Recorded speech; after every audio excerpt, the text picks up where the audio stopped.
छत्तीसगढ़ जनजाति का सामान्य परिचय देखते हैं, जो कि महत्वपूर्ण है और आने वाले परीक्षा में इससे प्रश्न बनेंगे। तो सबसे पहले देखते हैं परजा जनजाति। यह जनजाति मुख्यतः बस्तर, कोंडागांव, सुकमा और दंतेवाड़ा क्षेत्र में निवासरत है। परजा जनजाति के लोगों को धुरवा नाम से जाना जाता है।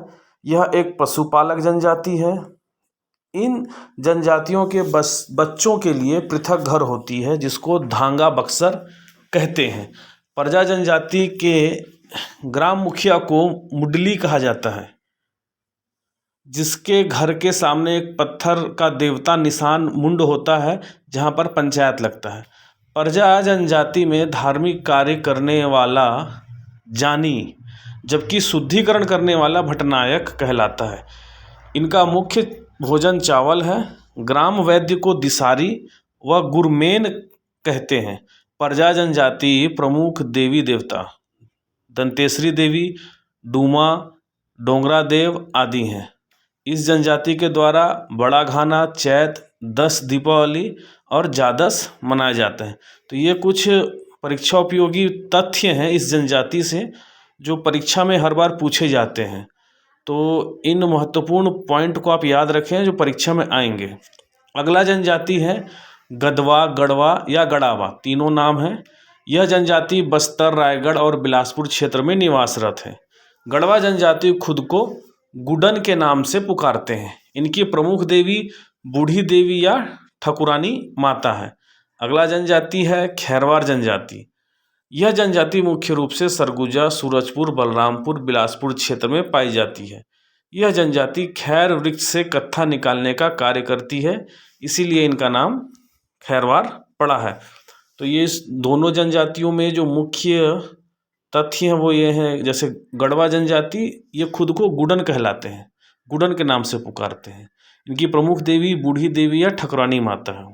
और खैरवार जनजाति जो है सरगुजा, सूरजपुर, बलरामपुर, बिलासपुर क्षेत्र में निवास करती हैं और खैर वृक्ष से कत्था निकालने का कार्य करते हैं। अगली जनजाति देखते हैं धनवार जनजाति। यह जनजाति बिलासपुर जिला क्षेत्र के पहाड़ियों में निवास करती है। यह जनजाति इस जनजाति में धनुष का विशेष महत्व है।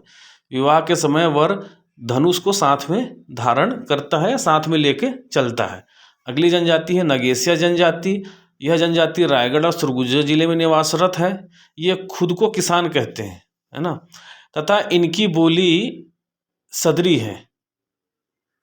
अगली जनजाति खड़िया जनजाति है। यह जनजाति आदि कोलारियन जनजाति है, जो कि रायगढ़ और सरगुजा क्षेत्र में निवास करते हैं। खड़िया, इसमें खड़िया लिखा गया, खाड़िया इनकी मातृभाषा है। खड़िया जनजाति का प्रमुख पर्व पूस, पन्नी व कर्मा है। इनके प्रमुख देवता बंदा है। तो इस प्रकार से ये 3 जनजातियां हैं जिनके जो प्रमुख परीक्षा उपयोगी तथ्य हैं वह हमने लिखे हैं और इसी से प्रश्न बनते हैं। जैसे धनवार जनजाति से आप पूछ लेगा कि किसका महत्व है, तो धनुष का महत्व है। विवाह के समय वर क्या लेकर चलता है, धनुष, तलवार या कुछ भी चीज़ें परीक्षा में पूछा जा सकता है। उसी तरह नगेसिया जनजाति में है ना, कौन सी बोली बोली जाती है, तो सदरी बोली उनके द्वारा बोली जाती है। वहीं खड़िया जनजाति, इनकी मातृभाषा क्या है, खाड़िया है ना, प्रमुख देवता क्या है, बंदा है। अगली जनजाति देखते हैं प्रधान जनजाति। यह जनजाति मुख्य रूप से बलौदाबाजार, रायपुर और बिलासपुर जिले में निवास करते। ऐतिहासिक विवरण के अनुसार ये गोंड राजाओं के मंत्री हुआ करते थे, है ना, जिन्हें पटरिया भी कहा जाता है। साथ ही यह जनजाति गोंड राजाओं के गीत गायक, कथावाचक के रूप में माने जाते हैं। अगला देखते हैं कंवर जनजाति। कंवर जनजाति सरगुजा, बलरामपुर, सूरजपुर, बिलासपुर और रायगढ़ क्षेत्र में निवास करते हैं। यह जनजाति समुदाय अपने को कौरवों का वंशज मानती है। यह जनजाति सदरी और छत्तीसगढ़ी दोनों बोलती है। कंवर जनजाति के प्रमुख देवता सगराखंड को माना जाता है। इस जनजाति का प्रमुख कार्य सैन्य कार्य था पहले। इनके टोटम समूहों को गोटी कहते हैं। अब इसमें देख लेते हैं प्रधान जनजाति में, भाई गोंड राजाओं के मंत्री हुआ करते थे, उनको क्या कहते थे, पटरिया। और जनजाति गोंड जनजाति जो है राजा हैं, उनके गीत गायक और गाथावाचक होते थे। कंवर जनजाति का देख लेते हैं, भाई इनका पहले कार्य क्या था, तो सैन्य कार्य था।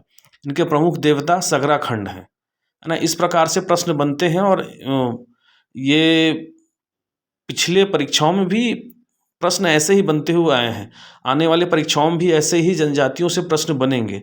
तो ये जो मुख्य मुख्य पॉइंट हैं हमने यहाँ पे रखे हैं, इनको बहुत अच्छे तरीके से पढ़ना है। प्रश्न जब बनते हैं तो क्रॉस करके पूछा जाता है।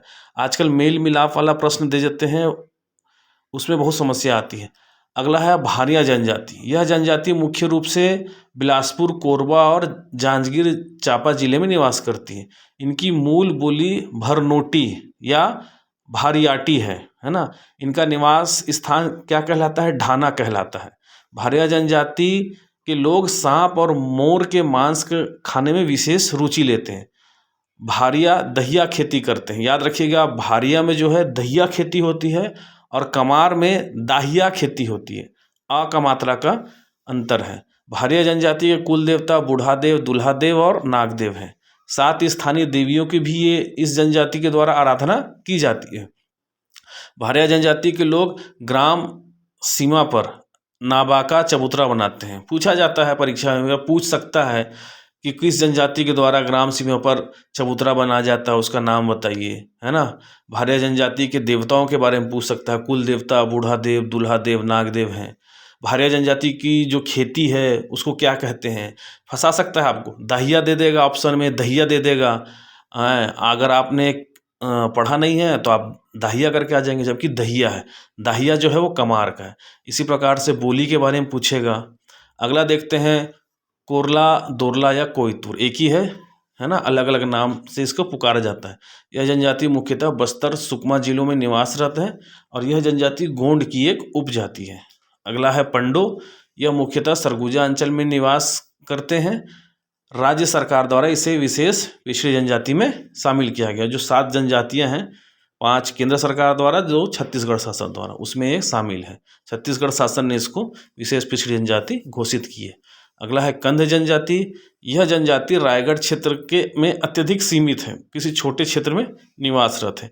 इन्हें खोंड या कोंड के नाम से भी जाना जाता है। तो इन जनजातियों के बारे में जितनी जानकारी है उसमें से यही तथ्य बाहर आकर निकले हैं और इन्हीं में से कुछ पूछे जा सकते हैं, है ना, या आपको मेल वाले प्रश्न में दिए जा सकते हैं। अगला देखते हैं, मुड़िया या मुरिया जनजाति। दोनों एक ही हैं।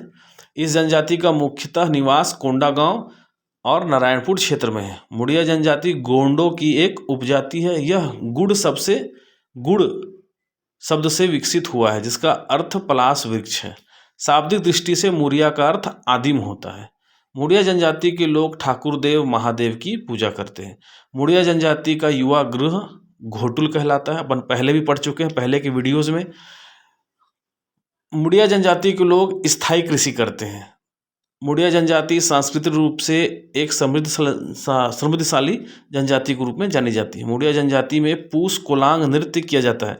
अगले जो वीडियो आएंगे उसमें हम देखेंगे जनजातियों का पेय, उनका नृत्य, उनका भोजन, सारे अगले वीडियो में ज़रूर हम देखेंगे, कवर करेंगे उसको। अभी इस में देख लेते हैं मुड़िया जनजाति में क्या क्या उपयोगी है। तो जैसे कि मुड़िया जनजाति जो है गोंडों की एक उपजाति है ना। और मुड़िया जनजाति के लोग ठाकुर देव महादेव की पूजा करते हैं। मुड़िया जनजाति का युवा गृह घोटुल कहलाता है। कई बार परीक्षा में पूछा गया है इसको, है ना। मुड़िया जनजाति के लोग स्थायी कृषि करते हैं, है ना। सांस्कृतिक रूप से समृद्धशाली जनजाति है, पूछा गया है, पूछा जा भी सकता है। और ये नृत्य के बारे में पूछा गया है। पूस कोलांग नृत्य किया जाता है मुड़िया जनजाति के द्वारा। तो इस प्रकार से उपयोगी तथ्य हैं जो परीक्षा में पूछे गए हैं और जाएंगे भी। अगला है, देखते हैं भैना जनजाति। यह बैगा और कंवर जनजाति की मिश्रित जनजाति है। मुख्यतः बिलासपुर क्षेत्र में यह जनजाति निवास करती है। अगला देखते हैं मारिया। वो मुरिया था, ये मारिया है। मारिया, माड़िया, मुरिया, मुड़िया अलग अलग है। मारिया जनजाति, यह जनजाति मुख्य तौर पर बस्तर क्षेत्र में निवास करती है। इन्हें बाइसन हार्न या दंदारी माड़िया भी कहते हैं। जात्रा पर्व के दौरान इस जनजाति के लोग भैंस के सिर की टोपी बनाकर नृत्य करते हैं। इसे गौर नृत्य भी कहा जाता है। माड़िया की उपशाखा दंडामी माड़िया द्वारा भी यह नृत्य किया जाता है। इस जनजाति के लोग जंगल में एक पृथक झोपड़ी बनाकर रहते हैं, जिसे सिहारी कहा जाता है। माड़िया जनजाति द्वारा मुख्य तौर पर पेद्दा कृषि की जाती है। इनका पेय पदार्थ जो है वो सल्फी है। माड़िया की उपजाति अबू झमड़िया है। जो कि एक घोषित पिछड़ी जनजाति है। तो इस प्रकार से ये प्रमुख तथ्य हैं मारिया जनजाति के बारे में, जो कि परीक्षा में इन जातियों से, जनजातियों से हर बार प्रश्न बनते हैं, और यकीन मानिए कि आने वाले परीक्षाओं में भी इनसे प्रश्न बनेंगे ही बनेंगे। जैसे इसमें मुख्य तथ्य है कि माड़िया उपजाति का पेय पदार्थ क्या है, सल्फी है। कौन सी कृषि करती है, पेदा कृषि करती है ना। गौर नृत्य कौन सी जनजाति करती है, इस प्रकार से पूछा जा सकता है। इसलिए हर जनजातियों का जो मुख्य मुख्य पॉइंट हमने बताए हैं, पिछले वीडियो को भी आप हमारे देखिए, उसमें पता चल जाएगा। ये जानकारी आपको अच्छी लगी तो इसके लिए धन्यवाद।